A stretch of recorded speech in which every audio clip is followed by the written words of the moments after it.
Hello, hello, hello, everyone. Coming at you live from the beautiful state of South Carolina here in the USA. Just thought I'd get one more stream in before the Thanksgiving holiday. I want to wish everybody, whether you celebrate Thanksgiving or not, happy Thanksgiving. Here I am just imposing my holiday on others. But no, yeah, seriously though, to those of you who do celebrate Thanksgiving, just wanted to wish you a happy Thanksgiving. And, I thought it'd be nice to, among other things, of course, to talk a little bit about, what we're thankful for.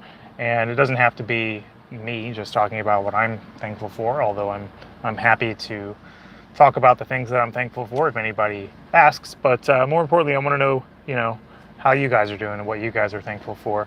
So there's a message in the chat. I missed it, but let me see if I can read it. Ibrahim Iftikhar says, good afternoon. Good afternoon, Ibrahim, and welcome back. I do recognize your name. I know you've been in my stream several times before, so thank you for your time. Thank you for your continued support. I truly appreciate it. And judging by your name, don't want to profile or stereotype or anything, but I'm guessing that you probably don't celebrate the holiday known as Thanksgiving, but I'm not sure if you know what it is. I imagine most people in the world who don't celebrate Thanksgiving probably still know what it is. I know the U.S. isn't the only country that celebrates it. I know they celebrate it in Canada, although in Canada they celebrate it in October, whereas here in the States we celebrate it in November.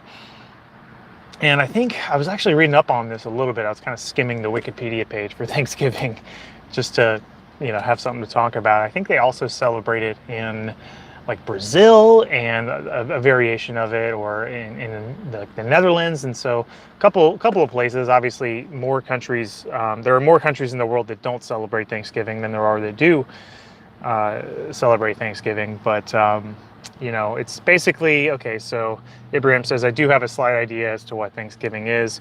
Yeah, it's, it's pretty self-explanatory, right? Thanksgiving, you're just kind of, giving thanks for all of the blessings in your life, all the things for which you're thankful. And, you come together as a family. And, me personally, Thanksgiving sort of represents one of the few times in a year where all of my family is kind of under one roof.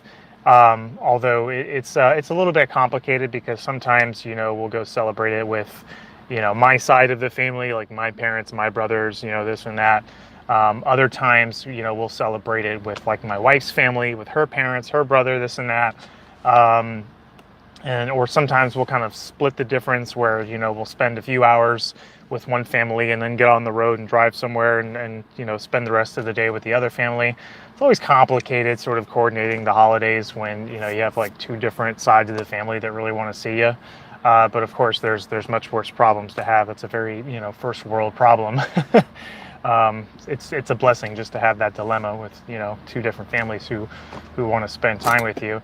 And then I think there was one year where, everybody managed to sort of be together. Like we managed to do Thanksgiving where, I think it was hosted at, so there's a couple. There was one that was hosted at my parents' house, and my wife's parents showed up, and it was a good time, this and that. And then there was another Thanksgiving. I think this was, it's 4 years ago, Thanksgiving 2016. I remember it very clearly, where it was actually at my house. It was at my wife and I's house, and we hosted, people from both sides of the family, and it was a pretty good turnout. I can't remember how many people. It was something around 20 people or something like that. And of course, we had lots of help with the cooking and everything. And my wife's grandmother showed me how to make her apple pie recipe, which was pretty eye-opening. I didn't realize how much sugar goes into making an apple pie. But the way that she sort of explained it to me was that, you're using Granny Smith apples, the green tart apples, and so you need a lot of sugar to balance out the tart taste of the Granny Smith apples. So yeah, pretty good history with Thanksgiving. But anyway, let's see.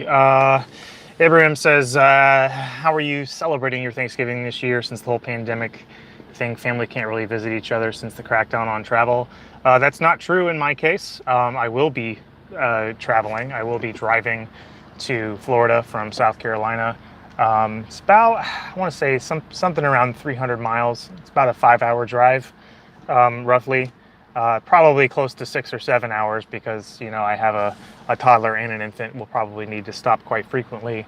But yeah, I mean, travel in my area isn't so restricted that I can't, cross state lines into Florida, which I am going to do. I'm going to Florida, and I'm actually going to split it up into a couple of different stops. So we're going to stay the night at one house, and then in the morning we're going to get up early and drive to another house, and then so we're hitting a couple of different spots in Florida to spend time with as many people as we can. And of course, if anybody was concerned about spreading the virus or catching it or whatever, they're welcome to stay home of their own volition. But our choice is to go and spend time with family. So that's what we're going to do, and don't really care so much what the naysayers have to say. That's our choice, and we're sticking with it. But yeah, luckily there hasn't been so much of a crackdown in my original home state of Florida and my current state of residence, which is South Carolina. Both governors in these states are not quite as totalitarian as others. But Abraham says, I didn't know of that. Countries out of North America and Europe celebrated Thanksgiving. Yeah, there's a couple that do, or it's like some sort of variation of it. I think I want to say Brazil does. I want to say the Netherlands does. Don't quote me on that though. I was reading it like very briefly, just skimming over the Wikipedia article about it. Yeah, I mean, it's. I think it's important. I think it's important to take the time to just kind of maybe not meditate. Maybe that's not the right word, but just to sort of sit down, free of distraction, and sort of think about all the things that we're thankful for. Obviously, this year, 2020, there's a lot of downsides. There's a lot of, there's a lot of shitty things that have happened. Of course, there's a lot of hardships that people are having to endure. And personally, I'm very lucky. The amount of hardship that I've experienced this year is I would say well below average. Never caught the virus, which honestly, like, I'm not even super concerned about catching the virus because I'm a pretty healthy guy. I don't have any underlying medical conditions that would make me highly susceptible to any kind of like death or irreversible damage. So getting the virus doesn't really, obviously if I got it, it would suck, it wouldn't be pleasant, but that's not really the biggest, concern for me personally.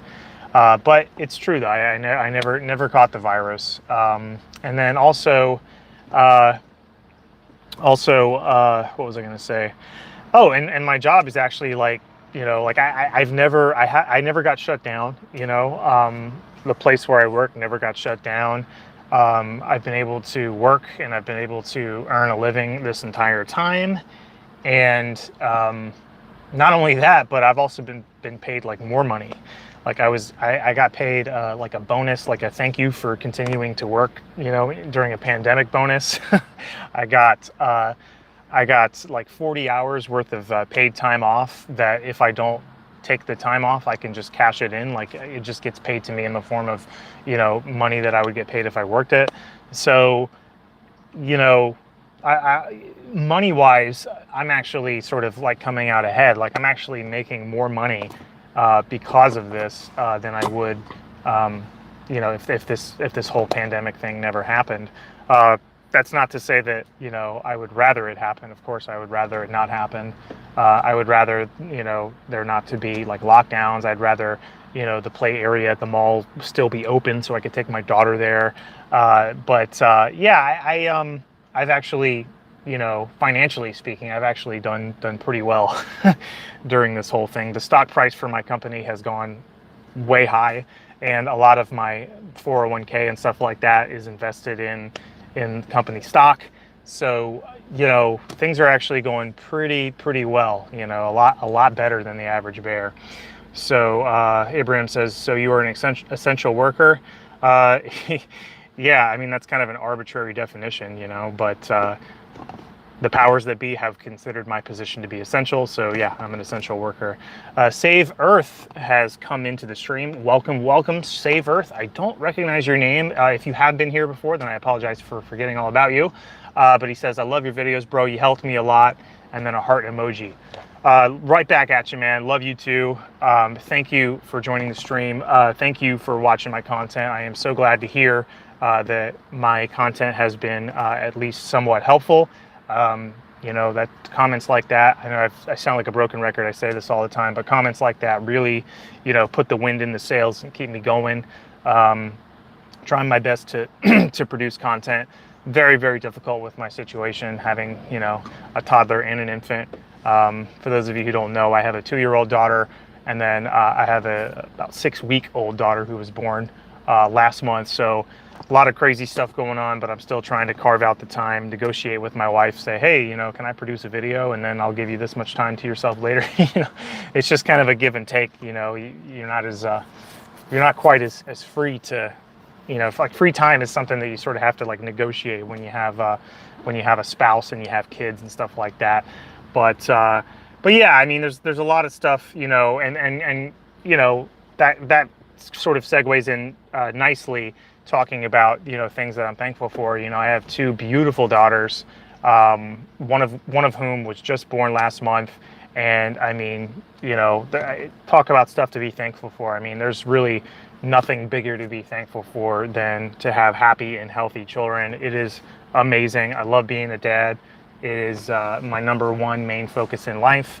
Sorry, YouTube, but you know, being a great dad is obviously much more important. Let's read some of the other chat messages. Edict Gaming says, good morning to everyone. I would say good morning back, although I guess I could say good morning if it is morning in your time zone, but it's almost 4 o'clock p.m. or 1600 hours, however you want to call it, over here in the Eastern Standard Time Zone where I currently reside. So good morning, good evening, good afternoon, whatever it is in your time zone. Hope you're having a good one.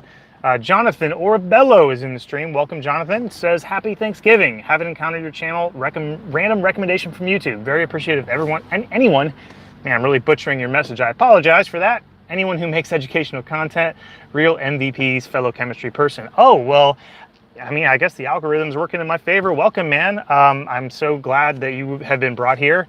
Thanks for watching. So, you know, I'm pretty much in a general chemistry sort of phase right now. I'm working from front cover to back cover of my general chemistry textbook, trying to make a video on every topic general chemistry related. And then once that's over with, then I'll move on to organic chemistry. And, you know, assuming there comes a day where I finish organic chemistry, then I can move on to things like physical chemistry, biochemistry, analytical chemistry, inorganic chemistry, or whatever. I'm also doing videos by request. So a few streams ago, I basically asked you guys, I asked the audience, you know, what topics do you want to see? And I got a nice list of topics, one of which was balancing redox equations. So for instance, like the last 2 videos that I made was basically a response to that recommendation. I made one video on how to balance an equation for a redox reaction occurring in acidic solution. And then the following video was how to balance an equation for a redox reaction in basic solution. So if you're interested in those topics or you need help with them or anything like that, it's all, you know, redox electrochemistry stuff. Feel free to check them out. I think they were pretty good. I mean, obviously I'm a little bit biased, but you know, I made it, you know, I had the conscious sort of decision making those videos not to try to zoom through them and make them really quick. I wanted to take my time with them and make sure that they were explained very thoroughly, very well. And I know that, you know, people on YouTube in general, not saying you guys, but I know people on YouTube in general have very short attention spans. And so making long videos perhaps isn't necessarily the best strategy for retention. But, you know, I didn't want to leave any opportunities for people to get confused. I didn't want to leave any blind spots in those 2 videos, so I took my time. I didn't use, like, you know, a bunch of jump cuts or anything like that. Everything was organic. Everything was done in one shot, one take. So if anybody is interested, wants to watch those videos, that would check them out. I hope they're helpful, and your feedback is always welcome, of course. Okay, so Ibrahim says the YouTube overlords have finally been satisfied.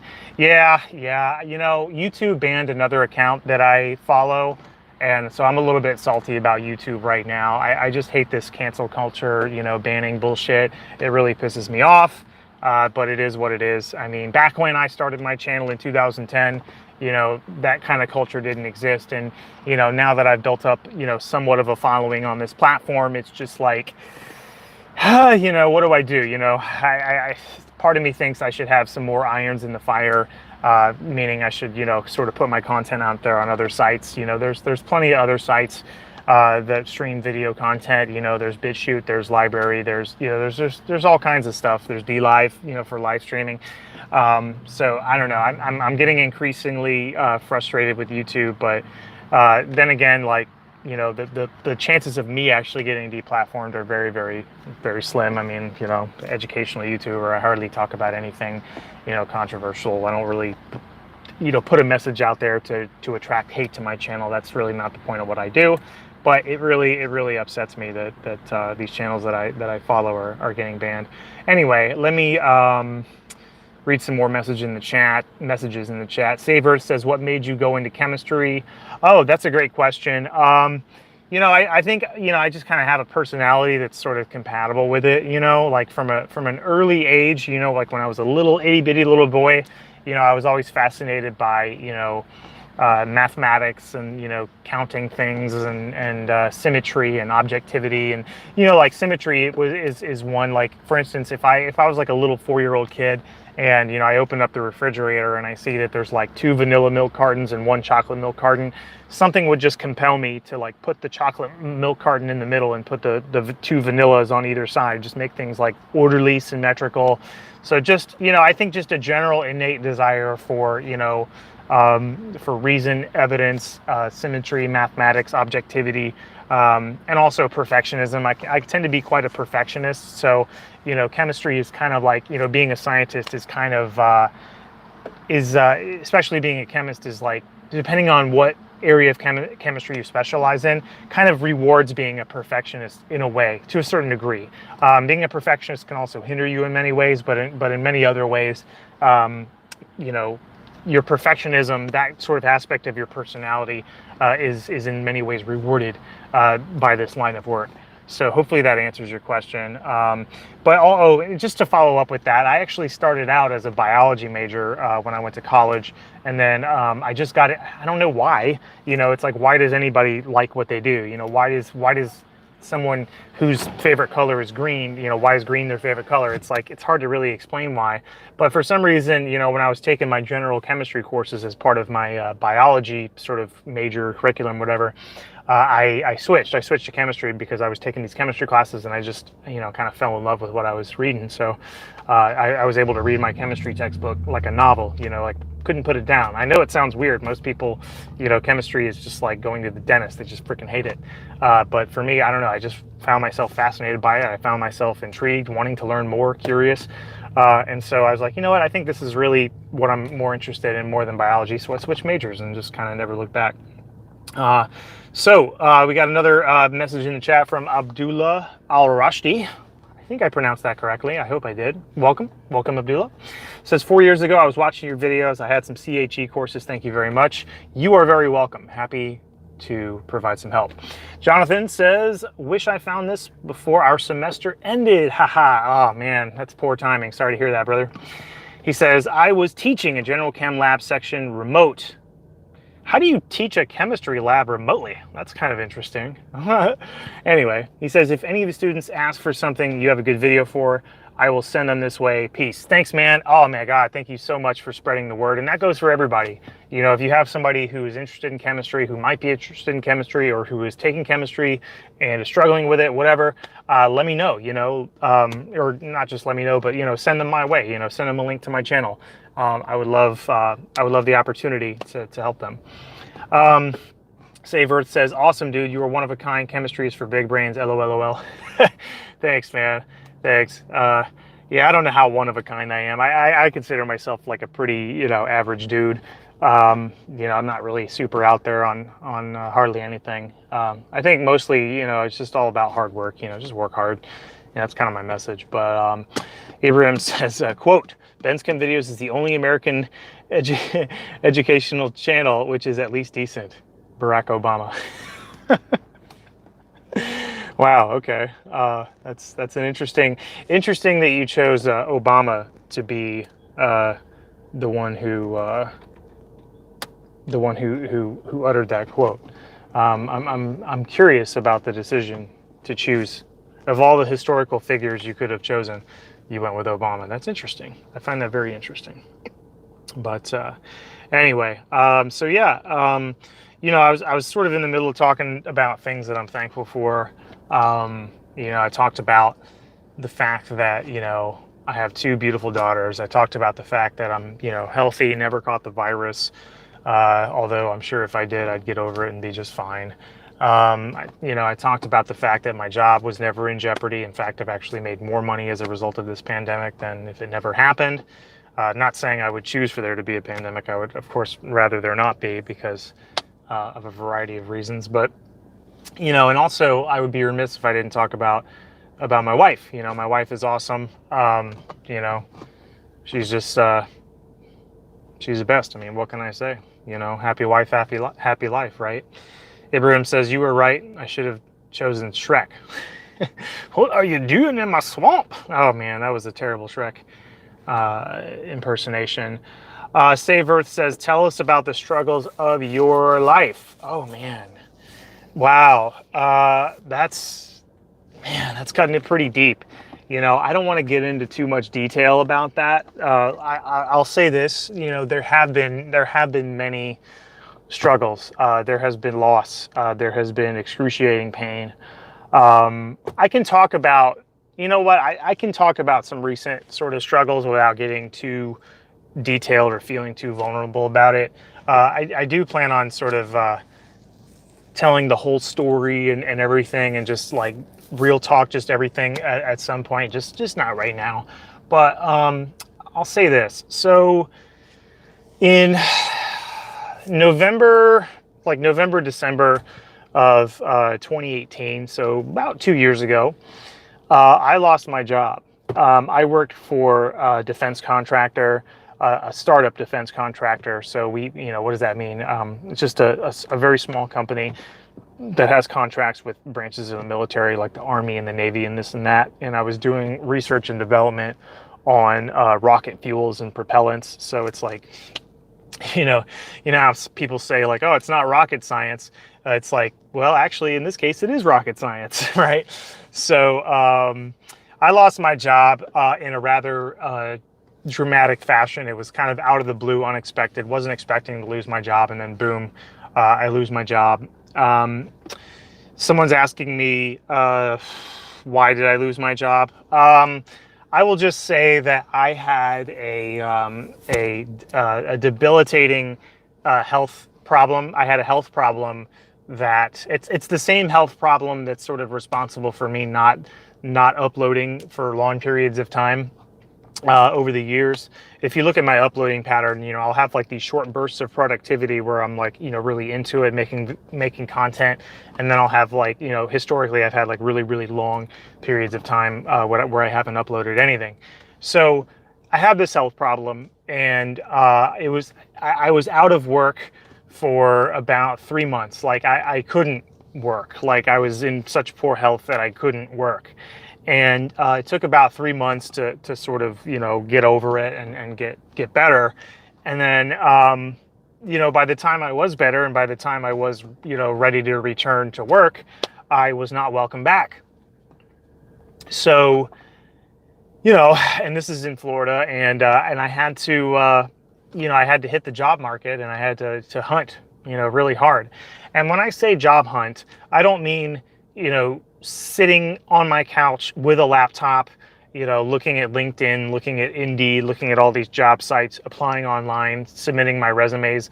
Just a word to the wise, that stuff is generally useless. Like, people generally don't get jobs by applying to jobs online. People generally get jobs by actually knowing somebody who's in the field, in the company, in the industry, who can vouch for you, somebody who can walk up to that hiring manager and put your resume on his desk and say, or her desk, don't want to be, discriminatory here, and say, you need to hire this person, or, this person is good, they at least need to interview, because this is like, that's how most people get jobs.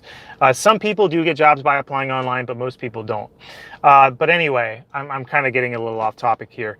So I was out of work. I had gotten better from a health standpoint, but I needed to find a job, and I was hunting so hard. I wasn't just applying to places online. I was actually going to places.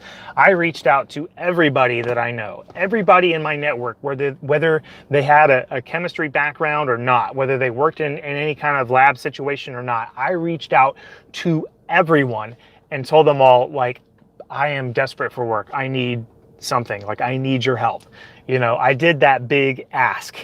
And that's another thing that's like really, really important in life, is to, when you're in that position where you need things from people, you have to sort of, it feels vulnerable, but it's something that you have to do. Whether, it's success or failure in life sort of hinges upon that. You have to swallow your pride, and you have to tell people, listen, like, whenever you need something and I'm in a position to satisfy that need, when I'm in a position to help you, I will repay the favor. But right now, I am in need. Right now, I need help. Right now, I'm in an ask situation, right?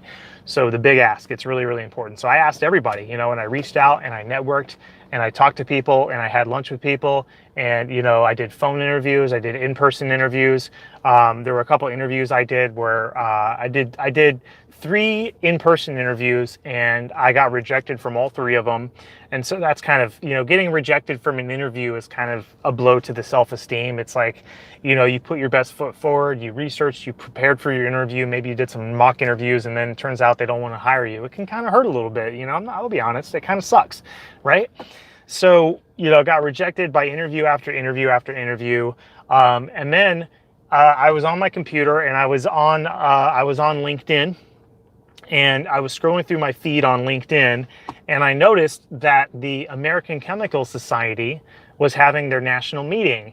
And American Chemical Society national meeting is like this big sort of this big convention that they have twice a year. And like they have it twice a year. They have it, I think they have it in the spring and then in the fall, right? And so the spring American Chemical Society national meeting was happening, and coincidentally enough, it was in Orlando, which is where I lived. It was like a 30-40 minute drive away from my house. And so I'm like, crap, I got to get over there. I got to get over there. I got to do some networking, and I got to meet people. I got to ask if they're hiring. I got to hand out my resumes. I got to hand out my business cards. Like, I have to just, sell myself as hard as I can. Just go hard at this convention, right? And so, I went there, I bought my ticket. They had this career fair / expo. I bought my ticket, I went there, I talked to everybody that I could, and there just happened to be a manager and a chemist from the company where I'm actually working now. And so I meet these people and they tell me, like, yeah, we work at this facility in South Carolina.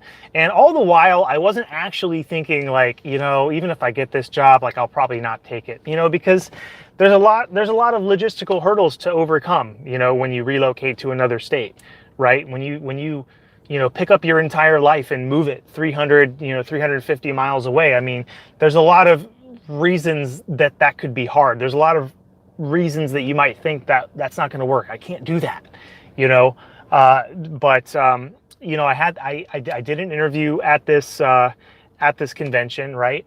And then they called me. I did some phone interviews with them, and then eventually they flew me out to South Carolina so that I could visit the site and do an in-person interview. I met the whole team and everything. But even after that in-person interview, I'm like, yeah, it's nice that they're flying me out, but I still probably don't think I can take this job. And then they offered me the job. And at that point, it was like, man, like, what a great offer, but of course, like, I have to run it by my wife, like this has to be a decision that we both make. This is important. This is, we have a daughter. Like and this is, obviously this is before my second daughter was conceived. So not that makes a huge amount of difference, but I guess it was a little easier moving one kid than it would be moving two, right? So. And then they offered me the job, and then, it turns out my wife is actually like on board, like, okay, let's do this. And so, obviously there's a lot of logistical hurdles with that. I moved up here last September. We didn't have a house up here.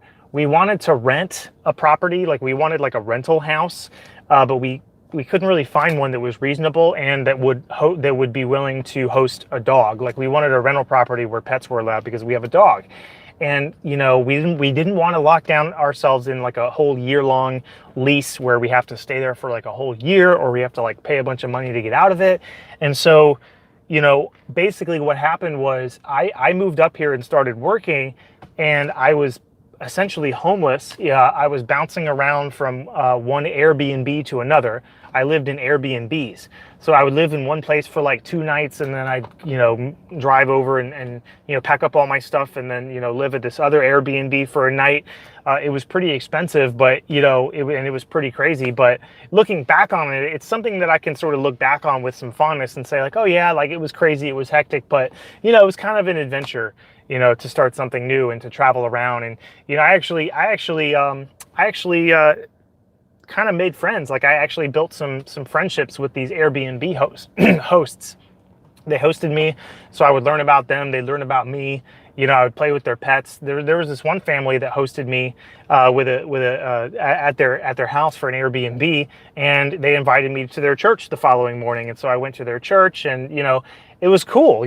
Like, I don't know. It was just cool to travel around. Was it hectic? Yeah. I mean, I lived out of a suitcase for like 2 months, driving from one Airbnb to another, working, and then just going to my next B&B. But, so that's just one example of one struggle that I sort of went through. Obviously, I came out ahead of it, but I had a lot of support too. I had a lot of support from my wife, from my family, this and that. So, and now we're doing pretty well. We're in South Carolina.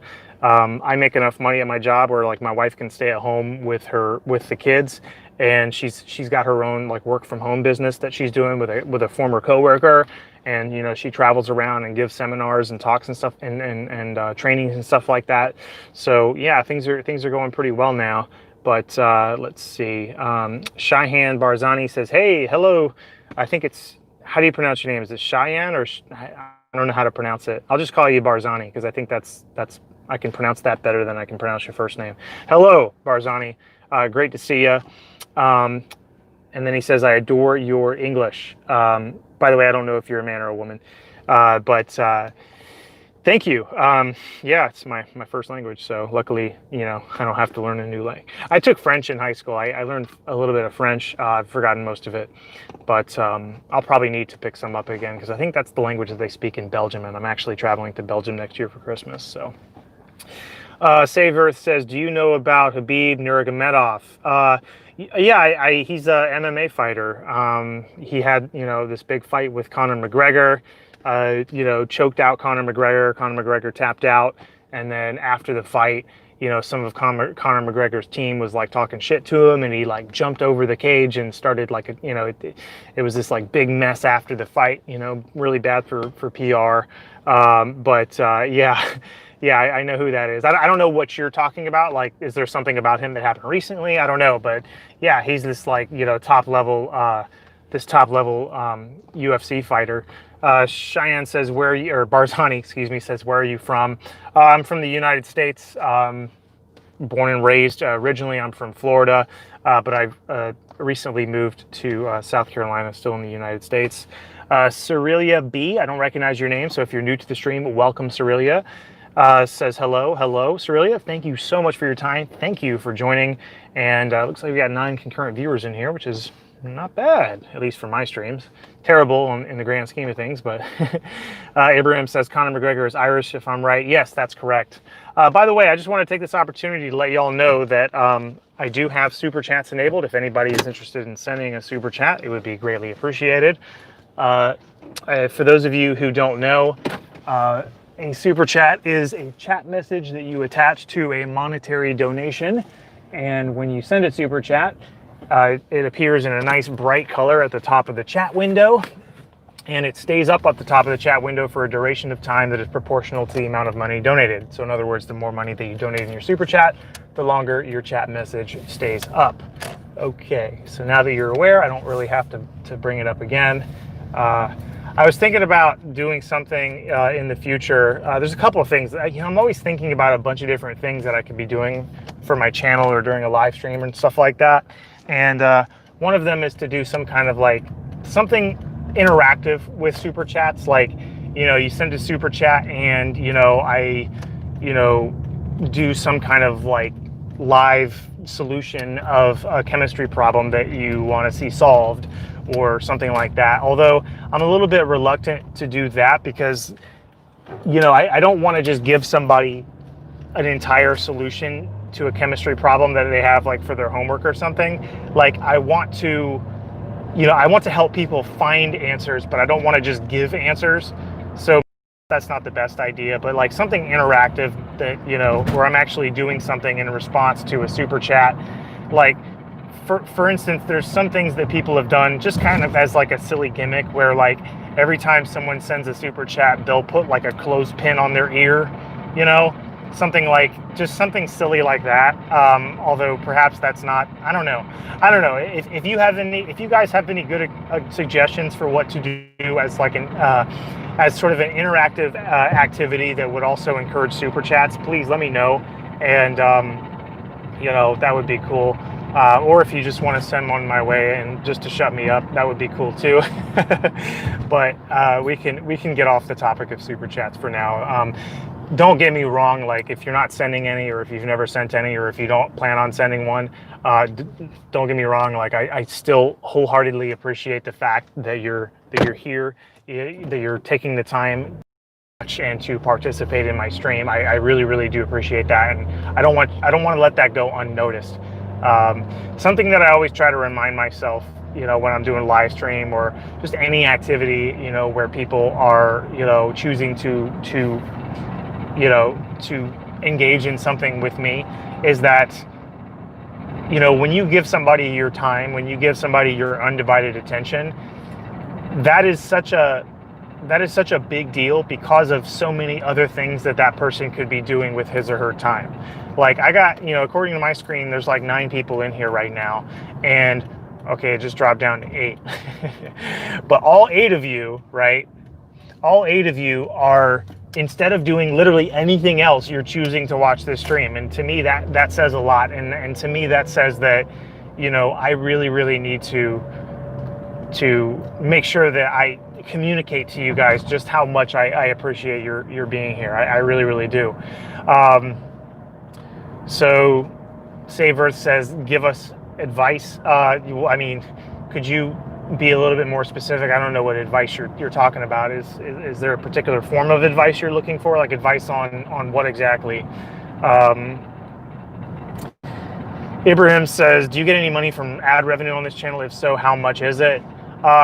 Yes, I do. And it's not much. It's not much at all. It's a little bit, like a little bit every month that I can say, okay, that's a little bit, so it's better than nothing. It's better than nothing, but let me tell you, it is not much. It does not even come close to being a living wage given, the type of lifestyle I have, which isn't like lavish, but, I have kids, I have expenses, I have a mortgage payment, I need to eat, all these things. There's no way I could afford that on ad revenue as it currently is. With the views that I get the way that they are now, there's just, you couldn't live on it. It's way, way below a living wage. The truth is, if I were to take all of the money that I've made in ad revenue on this channel, all of the money that I've ever made, I've been doing this channel off and on for a decade, okay? If I were to take all the money that I've ever earned in ad revenue and divide it by the total amount of time spent producing content, it would be like way, way less than like minimum wage. It would be like probably less than $1 an hour I mean, it honestly, like, and I'm not even kidding, it would probably be less than 50 cents an hour. Okay. Like it does help having a little bit of ad revenue coming in every month. But let me tell you, like, the primary objective for this channel is not money. If I was more of a money driven person, I wouldn't be focusing on making free educational chemistry content where you might have to put up with an ad, or you do have to put up with an ad occasionally. There are way easier ways to make money that don't involve. I'm basically, in the grand scheme of things, I'm basically doing this almost for free, not completely for free, because there are ads, and I do accept super chats, or if anybody wants to send me some Bitcoin. Let me just get a quick show of hands here. Like, type a one in the chat if you use, or you own, or you've ever messed around with Bitcoin. I just want to know how many of you guys ever mess with Bitcoin, because it's an interesting thing, or if you don't know what Bitcoin is, Abraham says too. If you don't know what Bitcoin is, perhaps I could, explain it to you, or I could, give you a link to, like there was this podcast. The first time I heard about Bitcoin was from the Joe Rogan Experience podcast. I used to listen to Joe Rogan a lot, his podcast, and he had this guy on there by the name of Andreas Antonopoulos, and he, is kind of like one of the pioneers of Bitcoin, and he like explained it really thoroughly and really well, and it was such an interesting thing. It's such a great idea that the problem of centralized money supply, and printing and borrowing and debt and national debt and all that, like all those problems are just solved by mathematics. So it's pretty cool. But Dom Y, hey, welcome, Dom. I don't recognize you. So if you are new to the stream, thank you so much for being here. I truly appreciate your being here. Thank you. Says Bitcoin is the last chance to make real money for the next 100 years. I'm not sure I agree with that, but I do like the technology, and I think it's really exciting. Let's see.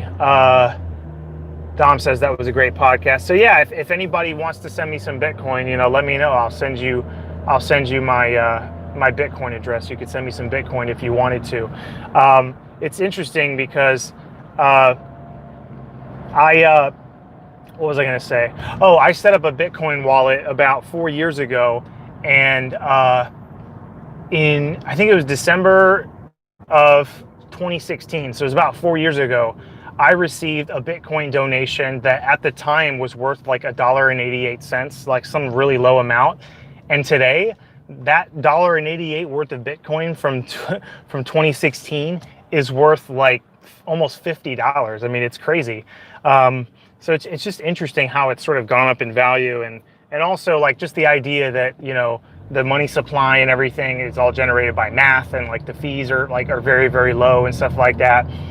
So it's just really cool. So yeah, for those of you who are interested in learning about it, it's a really cool thing.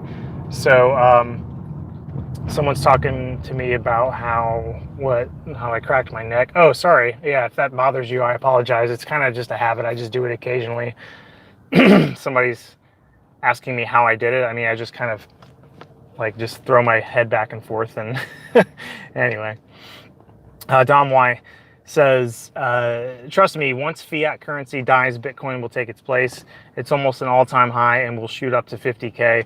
Yeah, it's interesting. It's interesting how people, there's a lot of interesting stories with Bitcoin. Like, for instance, in the early days of Bitcoin, when Bitcoins were worth like practically nothing, somebody said, like somebody posted on this forum online, they said, you know what, I'll send you X amount of Bitcoin if you will have call this pizza restaurant and have a pizza delivered to my house, right? So again, he put out, he was on this message board on this website, and he gave out his address, and he said, okay, if you order a pizza and have it delivered to my house, then I'll send you X amount of Bitcoin. And basically, like, the way that the price of Bitcoin has gone up, that pizza, it's like worth like $2 million. It's like a $2 million pizza. It's crazy. There was another guy who just had some Bitcoin on an old hard drive, from long ago, and he got on a message board on Reddit or something like that, and he was like, I have this like student loan debt, and like, am I missing something, or am I like rich now? He had like $500,000 worth of Bitcoin on a hard drive. And it's like the future where like there's like digital treasure hunting. Like people are gonna like look for hard drives that might have some Bitcoin on them. I mean, it is a really, really fascinating aspect of the economy, I think. But anyway, I'm actually pulling up to McDonald's right now. I'm about to order a Coca-Cola. So if I turn away from the stream, it's just because I'm ordering a soda. I'm gonna sit here and enjoy a soda with you guys. Mc Cola. yeah, exactly. I'm ordering a Mc Cola. So I'm gonna have to take a little bit of a break away just to order the Coke, and then I'll and then again once I actually get the Coke. But anyway, so Dom Y says, haha, that's funny. I actually studied Bitcoin for my university course. I have you to partially thank for that, since I used your videos to graduate as a chemist in my undergrad. Oh, right on, dude. Right on. That's really cool. Heck yeah, man. That's great. Yeah. So if you're interested in sending me a couple of satoshis as a token of your appreciation, I can give you my Bitcoin address, and you're welcome to send me some. Only if you want, though. Not trying to sell you on it. Just the fact that you're here, that you have been commenting, participating, is plenty. No obligation at all. All right, it's almost my turn. I'm about to order. Let's see. How about take yours? Hi, can I just get a large? $8.35. Go ahead. Oh, I'm sorry. Can I just get a large Coke, please? A large Coke. Yes, ma'am. 110. Thank you. All right, guys, I'm back. So there was another question in the chat. Save Earth says, "Are you religious?" I don't mean to be annoying, but I don't really know what you mean by "am I religious?" I don't know what you mean by that. Could you sort of elaborate on that question, or because I don't know. Like, I guess in some ways I am, and in some ways I'm not. But religion is just kind of one of those topics that I don't really like to talk about too much, because people get really sensitive about them. Same things with politics. Like, I don't really like to talk about religion or politics very much, because like it's just people are so sensitive about these topics that it's hard to have like a rational, productive discussion without striking somebody's heartstrings and them getting really upset, or I don't really want that to happen. If we could avoid that topic, I would I'll answer if you have any specific questions about anything. Like, I'll answer your specific question, but like just the general question of "are you religious?" I don't know, man. And like I guess I did answer it. In some ways I am, in some ways I'm not. But Dom says, "Gotta run. See you later, mate. Everyone, go study Bitcoin. It could change your lives. Peace." All right, man. Yeah. Hey, thanks for being here. I really, really appreciate it, and I hope you have a great rest of your day, Dom. I hope to see you again on a future live stream in the near future. That would be great. All right. What else is going on, guys? What are some of the things that you are thankful for? I know probably some of you, maybe even most of you, perhaps even all of you, don't even celebrate Thanksgiving. But given that I live in the United States and I have my whole life and I've celebrated Thanksgiving my whole life, I think now is just a good time to discuss that topic of what we're thankful for. Because I'm going to be leaving town tomorrow because I'm traveling to go see family for Thanksgiving. So I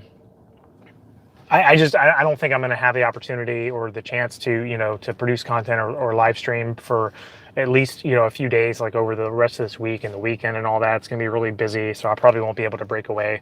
I'll be spending too much time with family and stuff like that, and I don't want to be rude to them. So that's why I wanted to do this live stream. But all right, I'm about to pay for my Coke. Hang on. Hello. Yes, ma'am. All right, paying for my Coke. Oh, my throat just feels dry. Can't wait to drink some Coke. I know it's bad, but thank you. I know it's bad. Soda is bad. I know. I should kick this habit, but as far as addictions go, Coca-Cola. I'm not talking about cocaine. Coca-Cola is a very mild addiction. That's how I justify it. There's worse things out there, so it's okay. And I know that's not good logic, but I enjoy it. Don't rain on my parade. Let's see. Athby, hey, welcome back, Athby. And I think, thank you. Pretty sure I remember you. Obviously, I remember you because you're the only person who sent me a gift off of my baby registry. I don't think that goes unnoticed. I really do appreciate that. I'm going to post up in a parking spot over here just to sit here for a little while, and then I'll talk to you guys for a little while and then hit the road. I'm just trying to find a spot that doesn't have too much of a glare from the sun. This one, this doesn't seem like a really good spot. The sun is in my face. I'm sure it doesn't look good on camera. So I'm going to reposition my car. Oh, I still haven't taken my first sip of Coca-Cola yet. I'm trying to find the perfect spot for my car to do my live stream. I think there's some pretty good spots back here. All right, I'm just gonna post up back here. And yeah, this looks like a pretty good spot right here. Oh, there's a squirrel. Oh, don't go anywhere. Oh man, there was a squirrel right in front of me on this garbage can. Man, this spot's not that great either. It's like whatever I do, I just can't avoid the glare of the sun. I'm trying to find a place with some shade. Let's see if this spot's any better. If I could park right here, that would be cool, but that would be in the middle of the road. I don't want to do that. So this looks better. Okay, sorry guys. Just had to find the perfect spot to put my car. Now my car is in park. I can focus exclusively on the chat.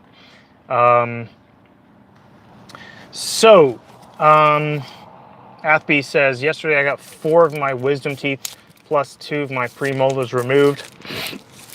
Nice.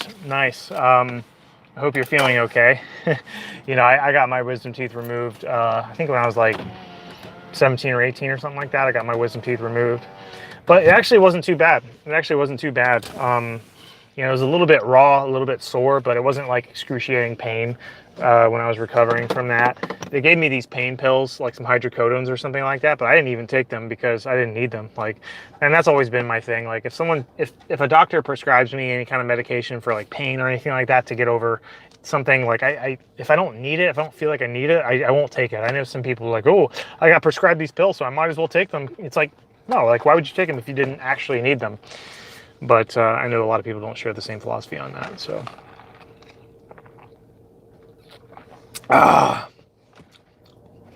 this does not taste like Coke. This tastes like Dr. Pepper. Oh, McDonald's. They had one job. All that I wanted was a Coke. And they gave me a different beverage.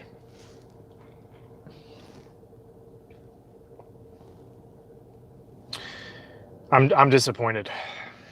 I'm disappointed, you guys. I mean, you cannot give me a drink and just expect that I'm not going to notice that it tastes completely different from what I ordered. That's not how I roll. Oh, so now I have a choice. Do I get back in the drive-thru line?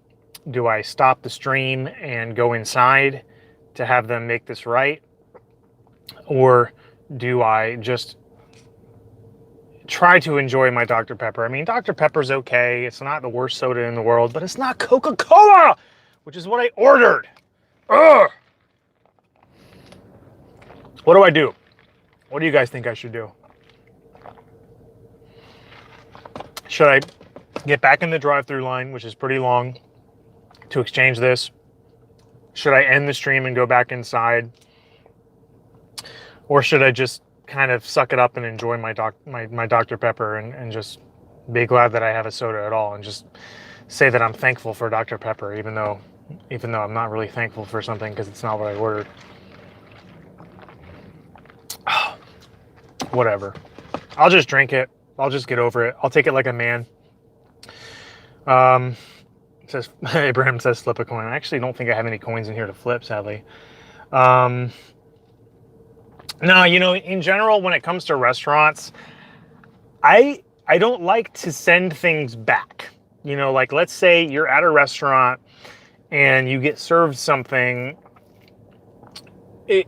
Like my rule, and obviously you're welcome to follow whatever rule you want, or just to take whatever philosophy that you want on this. But if somebody brings me something at a restaurant, whether it's a Coke or food or whatever, and it's not to my satisfaction, I never, ever send it back. If I can tolerate it, I'll eat it. If I can't tolerate it, I won't eat it. I'll pay, I'll leave, but I will never, ever send food back to the kitchen, because you never know what those people are doing with your food, okay? And trust me, I've worked in restaurants before. I know how disgusting restaurants can be. I know how messed up people who work at restaurants can be. You got to think, the people who are working in food service, for some reason, and there's a lot of like good, noble people who work in food service. I'm not saying all of them, but food service, in addition to the, noble, upstanding people who work in food service, and just the kids who work in food service that are just trying to get their foot in the door and just to have something, just to understand how it works being in work. But people, like, food service tends to attract like pretty scummy, like underhanded, like not so good people. I've had a lot of jobs. I've worked at, a few different restaurants, and some of the characters that are back there, that are in the kitchen back there, are just not the most virtuous, pleasant individuals in the world. And so those are the people who are handling your food. So to send something back into their hands, they could just look at that as, oh, this guy's freaking, giving me a hard time sending this back. I'm just going to spit in his food, or I'm going to, like, that happens a lot. Don't be naive to think that couldn't happen to you. It could. And so that's me as a personal rule. Like, I've seen inside kitchens, and I've seen what goes on in there. So, I will never send food back, ever. So let's see. And not only that, but like, that's what it kind of sucks about, like I said, I don't really talk about politics all that much, but like, when I was a kid, when I was like 15 years old, I worked at a barbecue restaurant as a dishwasher, and I was able to get that job because the minimum wage was low enough for the employer to actually hire me and not like lose money on my labor, right? Nowadays, and this is something that they just passed recently in Florida, they just passed a law or a bill or something like that. They just passed legislation in Florida that is going to like require employers to pay every employee a minimum of $15 per hour. And that is not good. It's not good. I can understand how people with no understanding of economics and no capacity for critical thinking might think that it's good, but it's not good. Athby says, why? Okay. I want you to imagine the following situation. Suppose I have a car that I'm trying to sell. Let's take labor. Let's take like labor of individuals, work. Like, let's take that out of the equation. Let's just, hypothetical situation. This car that I'm in right now, okay, it's a 2012 Toyota Corolla, right? 2012 Toyota Corolla. Now, if I put this up for sale, like let's say I want to sell this car, right? Now, what I could do is I could look online and I can see what other people are paying for, like if I want to know how much it's worth, or if I want to know realistically how much I could get for it in the market, right?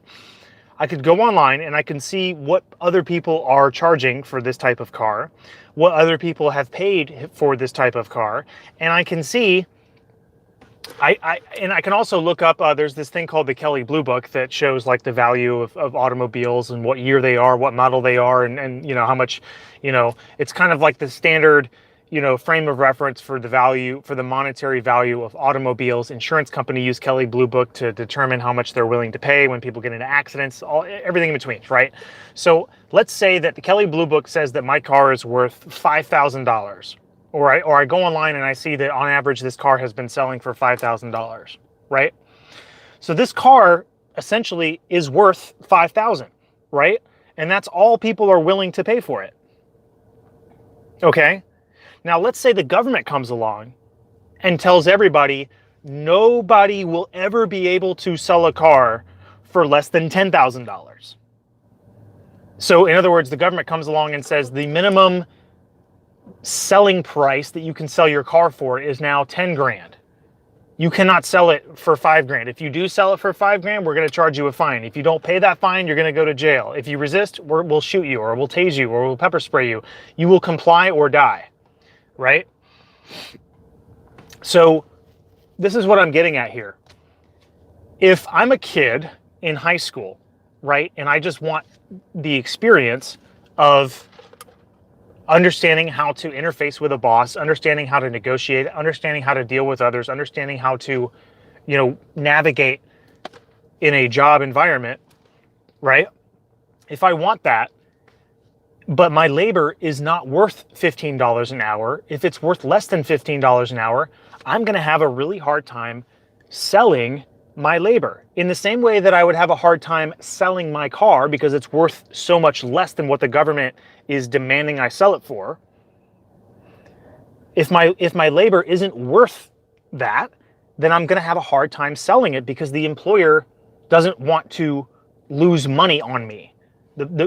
I need to be able to provide enough value to justify the employer hiring me. That's the whole point of working, is that you provide more value to the employer so that actually hiring you and paying you makes the company more money. That's the work. That's the whole idea.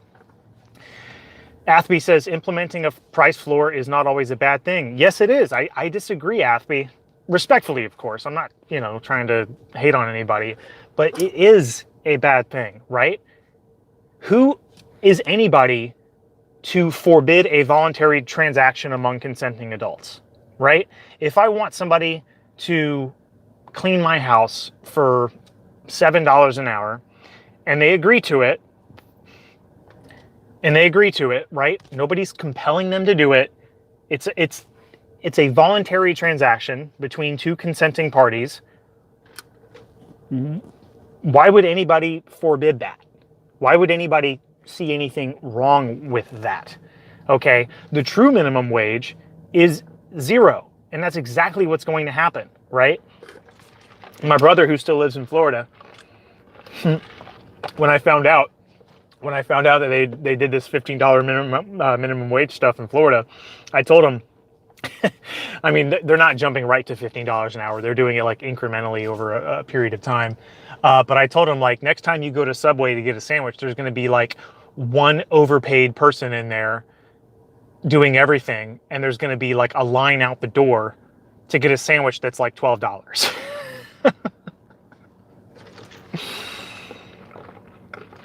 Because that's how it works. The wage is not set by some arbitrary dictate of the employer. The wage is set by the customer. It's the customer who pays the wage. So if employers are now in a situation where they have to pay their employees more, they're going to have to charge more for their goods and their services, which means gas is going to go up, milk is going to go up. Basically, the entire currency is going to be inflated. This is how it works. Athby says it's because when somebody accepts your $7 an hour, he is essentially taking that job from me. What? I don't follow that. I mean, how can you equate two people entering into a voluntary agreement as somehow taking away from you? I'm not following. If you could elaborate on that, I would appreciate it. But no. No, it's not. Abraham says, sounds like Ben's business videos has some potential here. No, but it's I don't know. I have respect for adulthood, and I have respect for people who choose to do something voluntarily, right? If people choose to enter some voluntary agreement where they both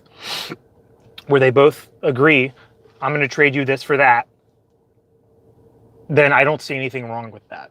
And I don't think the government should come around and bully people into forbidding a voluntary transaction. You still haven't given me a solid reason why it's anybody else's business other than the two parties that agree why that transaction should be forbidden.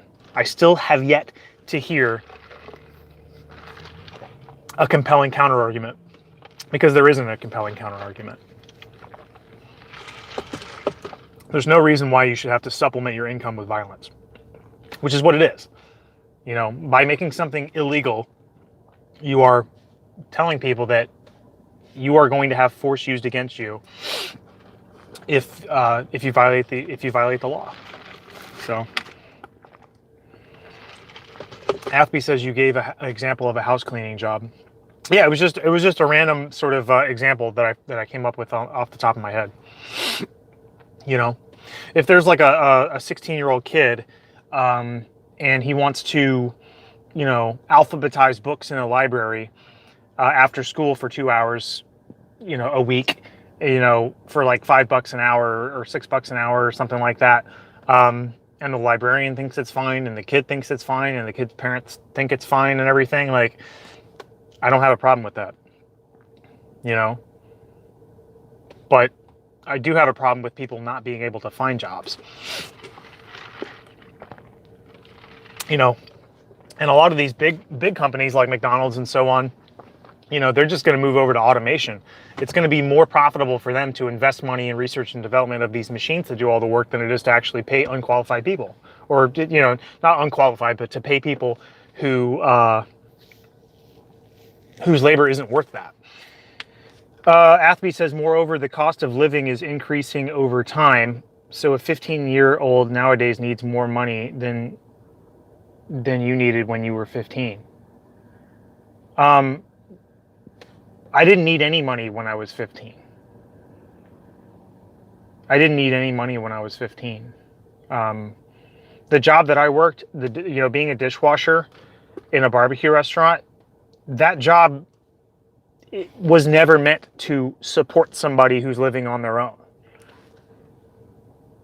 Abraham just says, damn, doesn't the kid have parents? Yeah, like that job wasn't created for somebody to be able to support themselves and an entire family on. That job was literally like created for a kid who's just trying to learn and navigate and get his foot in the door and learn all the things about working and labor that they don't teach you in school, which is a lot, by the way. But I gotta hit the road and start heading home. I can still talk to you guys, but my capacity to read the chat is going to be limited because you know, I'm keeping my eyes on the road. Some people work time to pay for their hobbies, etc. Okay, so what is? I mean, I don't know. I mean, look, like, do you know how many people get out of making the minimum wage within, like nearly everybody who holds a job for more than 6 months no longer makes the minimum wage. It's a very, very tiny aspect of the economy. That is, until you start raising it to some rate that employers can't afford, you know? Let's see.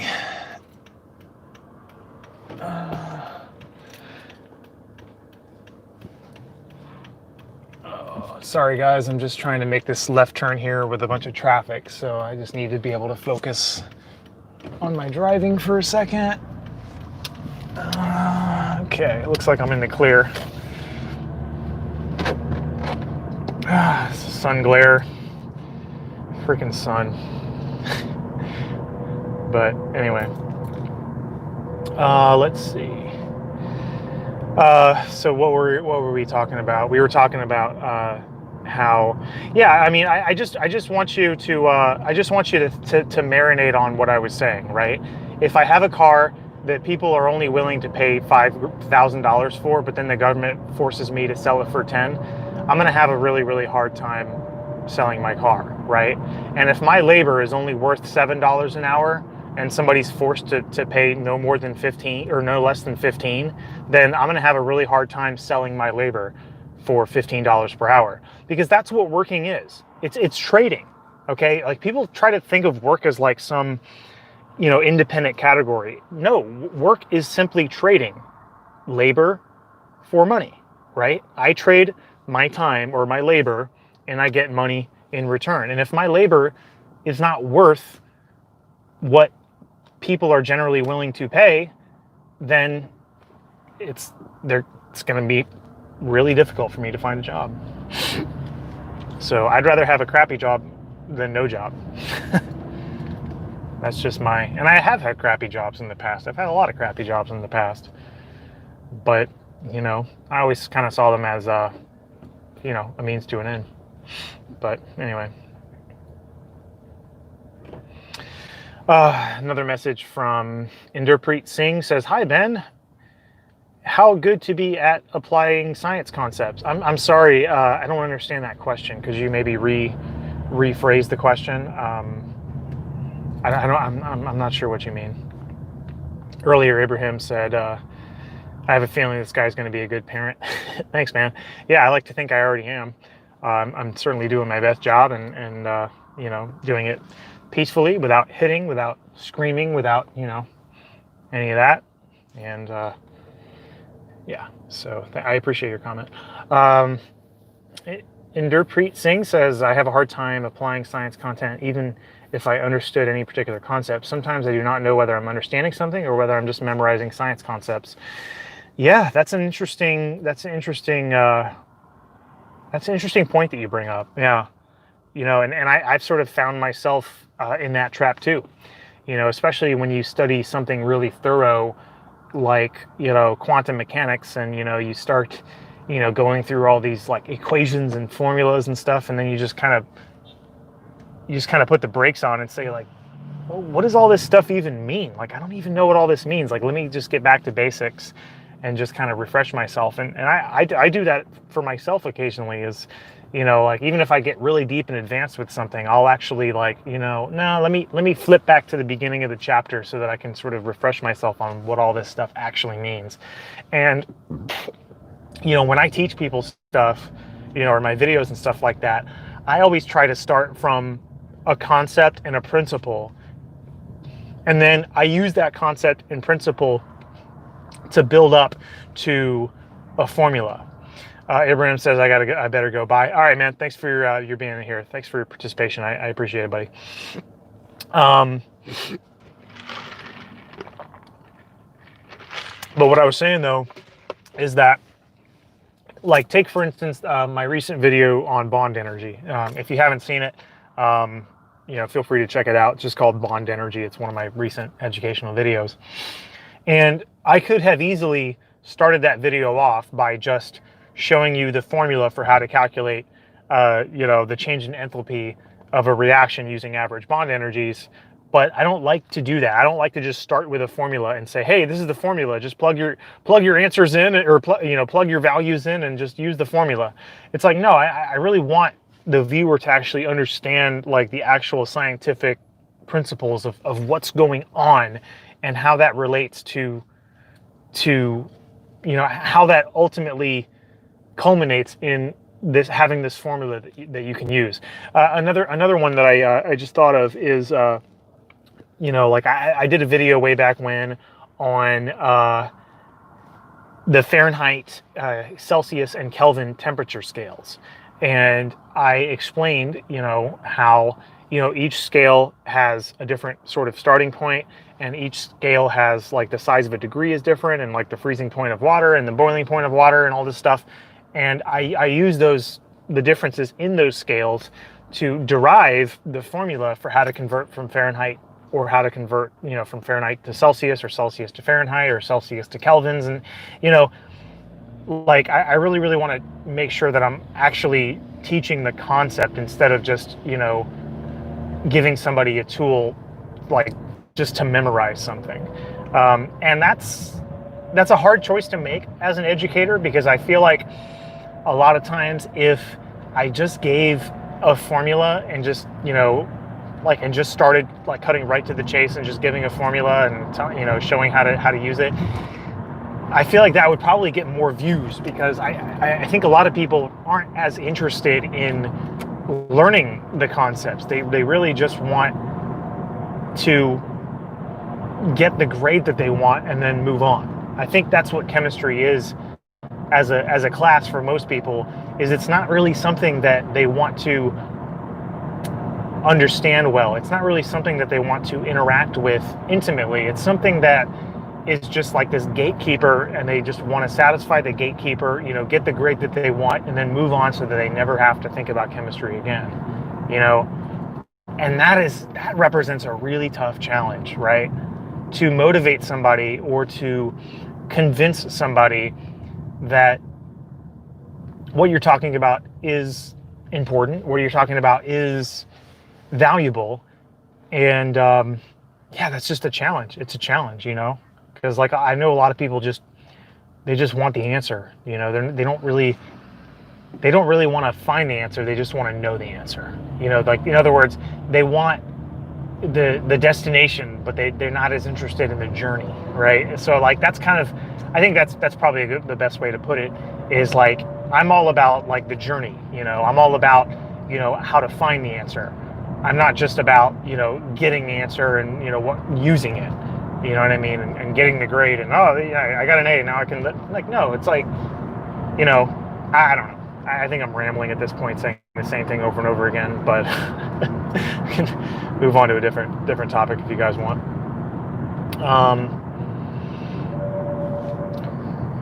It says, so elaborative rehearsal is a conducive way for actually understanding of science concepts. That is so true.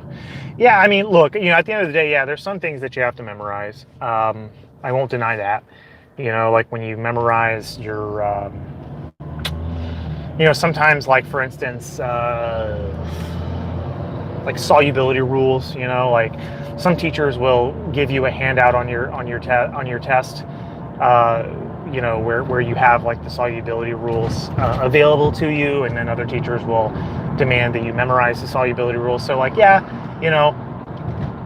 the end of the day, at some point you will have to memorize some stuff. At which point, I would recommend things like flashcards and stuff like that for your memorization. But I really, whenever possible, I try to avoid memorization. I try to just think about the actual scientific principles, think about what's actually going on, and then like it just frees up your memory space. When you can understand principles and how to apply them, you don't have to memorize as much, because you just understand the basic foundational framework of what you're talking about. So Athby just sent me another message. I think I'm getting to a red light pretty soon, so it's kind of a long message, so I can't really break away from driving to oh wait, nope, it's a green light. Sorry. I want to read your message, man. I'm sorry. I just need to get to a point where I can read it safely without crashing into the car in front of me or anything like that. So okay, still driving. All right. Thank you guys again for all your participation. I appreciate it. Athby says, I got your point, but times are changing. As an example, I live in a college town where part-time job positions vacancy is at an all-time high. Students here are no longer interested in working. Yeah, that you're right. That is a problem, but I think that's more of a cultural problem. I don't think that has really much to do with whether or not the government is forcing employers to pay people at a price floor. But you're right though. I mean, I totally agree that there's a lot of people that aren't interested in working, they don't really, I think a lot of people have the wrong idea about work. I think a lot of people look at work as just like a pain in the ass. And of course it is in a lot of ways, it is, but I don't think that's the only way that people should look at work. I mean, there's a large percentage of the global population that desperately wants work. It's like by having a job or by, being available to work and there being vacancies around, that is like something that so many people are desperately coveting. Like that's something that people really, really want. And I think that anytime you're working at any job, I mean, some jobs more than others, but I think anytime you're working at any job, you have an opportunity. You have an opportunity, even if you're doing the same thing over and over again. Every time you do that same thing over and over again, you're getting better at it. You're getting more experienced. You're learning how to present yourself better. You're learning how to negotiate better. It may not feel like it, in the moment, like on a day-by-day basis, it might feel like you're just spinning your wheels and you're not getting anywhere. But when you sort of zoom out and look at it, year by year or every couple of years, it's like, you're moving up, you're improving. You're improving. You're actually like becoming a better person than you were like 3, 4, 5 years ago. So I think people look at work too much as a pain in the ass and not as much as an opportunity. But that's just me. And this is just me. This is a personal anecdote. This is not objective or anything like that. But I met my wife working as a dishwasher for $5.15 an hour. I met the woman who I would eventually marry and have 2 kids with at my shitty barbecue restaurant job. I mean, not to brag, but I've been in the back of a kitchen. I've been jumping in dumpsters to pack the garbage down. I mean, I smell awful, but I still somehow got that game where I can ask this beautiful lady out and she'll say yes, and then eventually get married and have kids. It's pretty interesting. But anyway, I'm actually pulling up to my house pretty soon, so I'm getting ready to leave. I'm getting ready to end the stream. If there's any questions you guys wanted to ask last minute before I end things, I'm happy to answer them. But anybody who's interested in following me on any other social media platforms, I do have Facebook, I have Instagram, I have Twitter, and I have a Discord server. And if you're interested in following me on any of those platforms, first of all, I would appreciate it. Thank you for considering it. And if you're interested, if you go to my YouTube channel page, youtube.com/BensChemVideos, if you take a look at the top of the channel page, there's a banner, nice image. At the bottom right-hand corner of that banner, there are these little icons, and those are all clickable links to Facebook, Instagram, Twitter, and Discord. So thanks again for being here, for watching, for participating. Didn't get any super chats, which is perhaps a little bit of a bummer, but not the end of the world. Just the fact that you're here watching, participating is more than enough. Super chats are just kind of like an extra cherry on top if anybody who's interested, but no big deal that I didn't get any. Love you guys very much. Let's see. So let's see. Oh, there's a lot of messages. Okay, Athby, we can talk about this. We can talk about this in more detail later if you want. If you're interested in doing we could do like a public debate on it. That'd be cool. Just like a Skype debate that I live stream or record and put out on YouTube. That'd be cool if you want. But Inderpreet says, do you think majoring in neuroscience is a good idea? Thanks. I mean, it's a good idea if you're interested in it. Otherwise, I wouldn't recommend it. If it's something that you're interested in, go for it. If not, don't go for it. And also, when it comes to any career path that you're considering, I think it's important to begin with the end in mind. I think you want to, if you're interested in becoming a neuroscientist, you should actually talk to real practicing neuroscientists and see what the job is actually like to make sure that it's what you want. And then, just go from there. Any advice on how to do well on the Mcat? I don't really know much about the Mcat. I know there's a chemistry component of it, but just study hard. Sorry, I can't really give a good answer right now because I have to get going. But if you guys are interested in, and one more thing that I'll mention before I leave, and that is earlier today on my channel page, I put out a community post. It was a poll, and it asks the audience, which day of the week do you think would be good to do a weekly recurring scheduled live stream? Because you know how some people like, hey, Wednesdays at 8 o'clock or, Thursdays at 9. There are a lot of people who do live streaming and they do it at the same time, the same day, every week. So I'm interested in trying something like that if I can pull it off. But I really need your feedback. I want to know which day of the week would work best for you. There are 5 options: Monday, Tuesday, Wednesday, Thursday, and Friday.